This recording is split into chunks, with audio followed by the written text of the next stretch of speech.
సదాశివసమారంభాం శంకరాచార్యమధ్యమాం అస్మదాచార్యపర్యంతాం వందే గురుపరంపరాం.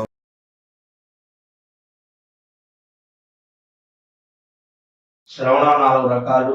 సాత్విక శ్రవణం, రాజస శ్రవణం, తామస శ్రవణం, నిర్గుణ శ్రవణం. రాజస శ్రవణం అంటే సప్తాహం. అది చాలా శ్రమతో, శారీరక శ్రమ, మానసిక శ్రమతో వినాల్సినటువంటి ఒక స్థితి.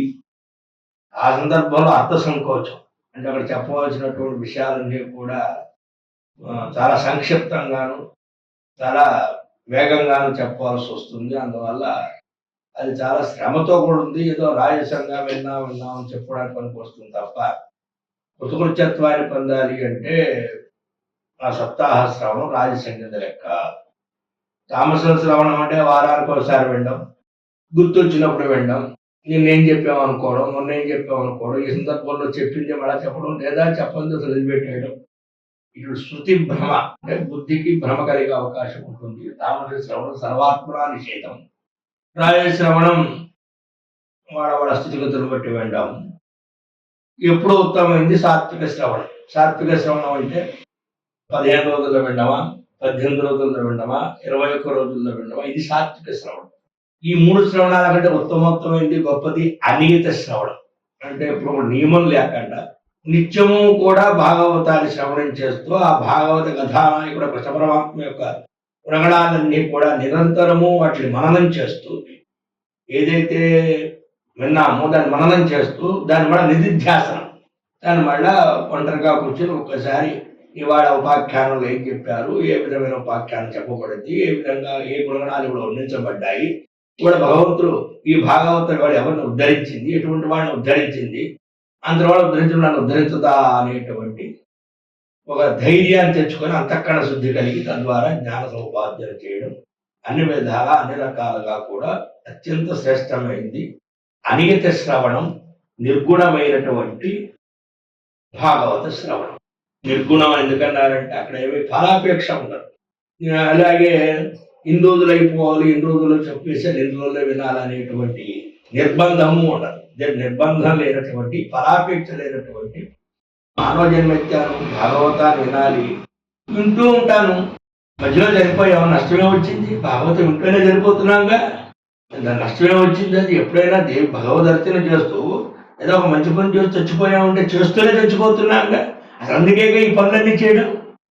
అంత్యక్షణాల్లో, చివరి క్షణాల్లో భగవన్నామం స్మరించాలి, భగవన్నామాన్ని ఉచ్చరించాలి, భగవన్నామాన్ని స్మరించాలనే కదా ఈ బాధ అంతా. స్మరిస్తూనే పోతుంటే బాధే ఉంది అసలు ఇక్కడ. అందువల్ల ఎవరికి ఎంతవరకు లభ్యం అవుతుందో వాడు అంతవరకు వింటూ ఉంటారు. అంతవరకే వాడికి భాగ్యం. వచ్చిన వాడు నేను వచ్చాను సంతోషించక్కర్లేదు, రానివాడు నేను రాలేదని అడవక్కర్లేదు, అయ్యో వెనుకండా పోతున్నానని అనుకోక్కర్లేదు. వింటూ ఓహో చాలా బ్రహ్మాండంగా ఉన్నాను, ఇంకా నాకు దీర్ఘాయుష్ ఉంది అనుకోక తర్వాత మళ్ళా మనం జాగ్రత్తగా ఉండాలి కదా. అందువల్ల కలియుగంలో ఏది కూడా దేన్ని సంతోషించక్కర్లేదు, దేనికి దుఃఖపడక్కర్లేదు కలియుగంలో.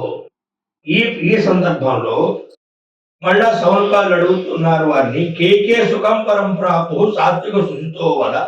కాబట్టి మీరు సాత్విక శ్రవణం అన్నారు, 15 రోజులు, 18, 21 రోజులు సాత్విక శ్రవణం అన్నారు, అది ఎవరైనా విన్నారా?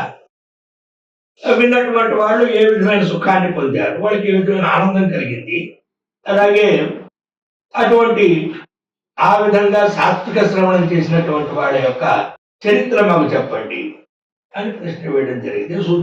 సూతువాచ కదాచిన్నారదో యోగి పర్వతం గంధమాదనం. నాయన చెప్తున్నాను జాగ్రత్తగా విను. ముల్లోకాలు సర్వకాల సర్వావర్చన సంచారం చేసే నారదుల వారు భూలోకంలో సంచారం చేస్తూ ఆయన ఒకనొక సందర్భంలో మహాయోగీశ్వరుడైన నారదుల వారు ఒకనొక సందర్భంలో ఆయన గంధమాద పదవికి వచ్చారు. ద్విజదేవ రవే దృష్టం బ్రహ్మ నిర్జర శోభితం గంగా ప్రపాత నినదం సురాసుర సమర్చితం. ఎట్లా ఉంది గంగా ఆ గంధమాదల పర్వతం? సర్వకాల సర్వావర్చనందు బ్రాహ్మణ యొక్క వేదఘోషతో ప్రతిధ్వనిస్తూ ఉంది. పక్కనే గంగానది జలపాతాలు శబ్దాలు చేస్తూ ఉన్నాయి. అంతేకాకుండా అసాధారణమైనటువంటి సురాసుర సమర్చితం దేవతలు రాక్షసులు ఇద్దరూ కూడా గంధమాల పర్వతంలో భగవంతుడు తెలిసి తపస్సులో జపాలో హోమాలో ఏదో చేసే వ్యవస్థ. అంటే ఈ గంధమాల పర్వతం దేవతల చేత సేవించబడుతోంది, అసురుల చేత సేవించబడుతోంది.